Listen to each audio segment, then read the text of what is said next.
The second thing I believe we have to do if we really want to create more justice is that we have to change the narratives that sustain inequality and injustice.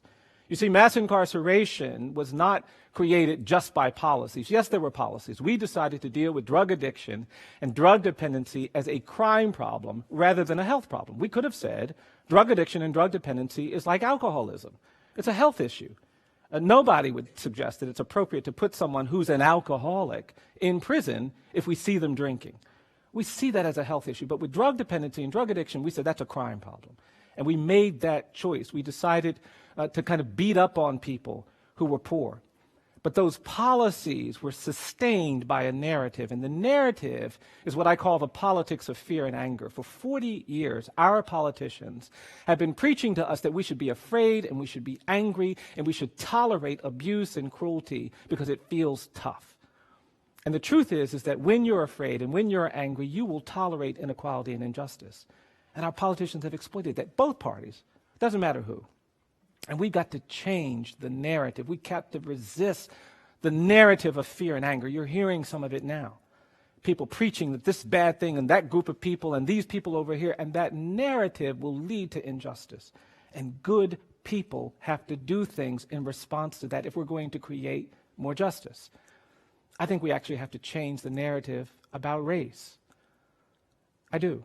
We've never really confronted the history of racial inequality in this country, and as a result of that, all of us are infected by this disease. We are all carrying this illness, this disruption that has been created by a narrative of racial difference. Our parents and our grandparents didn't talk about things that we needed to talk about, and because of that, we continue to suffer.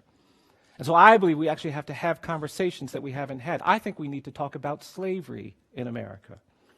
You see, I think the legacy of slavery continues to haunt us. We are shadowed by this era that did destructive things. The great evil of American slavery, for me, was not involuntary servitude or forced labor. I don't believe that. I think the great evil of American slavery was the narrative of racial difference that we created to legitimate it. It's the ideology of white supremacy that we made up to make ourselves feel like enslaving these black people was okay. You see, slavery in America wasn't like slavery in other parts of the world. In Africa, there were slaves. In Asia, there were slaves. There were slavery everywhere. But in America, in those countries, they were societies with slaves. In America, we became a slave society. We created an ideology to make ourselves comfortable with slavery. And that ideology was an ideology of white supremacy. It was an ideology that was racialized. We said these black people are different. They've got deficits. They're not even fully human. And because of that, we can enslave them and feel moral and just and Christian. And that narrative was the great evil of American slavery. And the 13th Amendment doesn't deal with that narrative. The Emancipation Proclamation doesn't talk about the ideology of white supremacy. And because of that, I don't believe slavery ended in 1865. I think it just evolved. It turned into decades of terrorism and lynching and racial hierarchy. Between the end of Reconstruction and World War II, we did horrific things to people of color in this country. We lynched them. We terrorized them. It was terrorism. Whole groups of people would come, thousands of people would come and watch someone be burned to death, watch someone be castrated, watch someone be mutilated, and no one did anything. And this era of terrorism was horrific. You've got black people in the Bay Area. Some of you might be from this region, and many people don't even appreciate how it's lynching and terror that shaped the demographic geography of this nation. The African Americans in Oakland, in San Francisco, in Los Angeles, in Cleveland, in Chicago, in Detroit, in New York, in Boston did not go to those communities as immigrants looking for new economic opportunities. They came to these communities as refugees and exiles from terrorism in the American South. At the beginning of the 20th century, 90-some% of the black population lived in the Deep South, and they fled by the millions because they were being threatened and menaced and traumatized. And we didn't talk about it. We didn't deal with it. We've created this exodus, and we haven't understood how that exodus shapes the way these communities continue to struggle. Even in the civil rights context, I think we have to change the narrative, I'll be honest. I hear people talking about the civil rights movement, and I'm going to get in trouble here, but I'm going to be honest, but I get worried.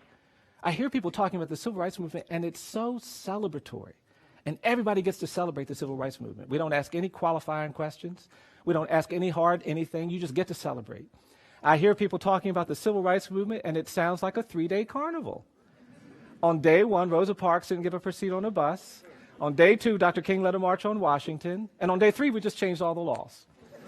And I mean, if that was our history, we'd be a great country, but that's not our history. Our history is that for decades in this country, we humiliated black people on a daily basis. For decades in this country, we told black people, you're not good enough to vote. We told black people, you're not good enough to go to school with the rest of us. We humiliated people regularly. My parents were humiliated every day of their lives. Every time they saw those signs, white and colored, it wasn't just a sign, it was an assault. And we haven't talked about what that's done. We haven't talked about those injuries. We should have committed ourselves to truth and reconciliation at the end of the civil rights movement, but we didn't do that. And now we're in this era of mass incarceration, and that narrative of racial difference is behind this police violence that we see. It is behind our indifference to these statistics about racial bias in the criminal justice system. It has created a presumption of dangerousness and guilt that follows black and brown people. And I can tell you, even at Stanford, with your Stanford degrees, you cannot educate yourself to the point you are free from this presumption. It will follow you. You can't make enough money. You can't educate yourself enough. I was in a courtroom not too long ago, just a couple of years ago. I feel like I've done something maybe, and I was in the courtroom. First time I was in this court in the Midwest.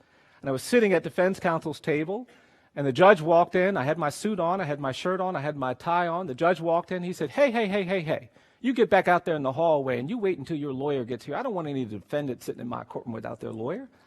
And I stood up and I said, oh, I'm sorry, Your Honor. I didn't introduce myself. I am the lawyer. And the judge started laughing.